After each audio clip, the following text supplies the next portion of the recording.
Assalomu alaykum YouTube ko'ruvchilar do'stlar. Bugun sotuvga ушул Абакан областынан kelgan qulun chiqat. Толук көрүнүшү тугандар. Айдын жеп ичтерине, ден соолуктарына эзи жооп берем дейт тугандар.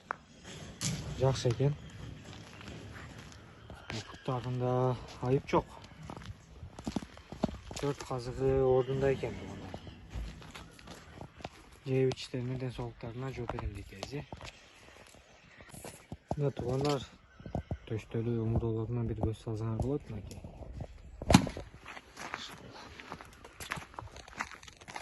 Доставкалары бар экен тугандар. Кыргызстандын бардык региондоруна жана коңшу өлкөлөргө жеткирүүлөр каралыптыр. Тугандар чапкаяк менен сол тараптарынан бул тарабында көрсөңөр болот мынакей. Буга чагылышып жакшы көрүнүп атат. Чапкаяк менен соордун көрсөткөнгө аракет кылам. Келгенде аз эле болду, ошого кичине жетекке да көнөлүк, адамга да көнөлүк, жакын барсаң качып атат тугандар. Азыр эзинин байланыш нөмерин калтырам, эзине байланышка чыгасыңар.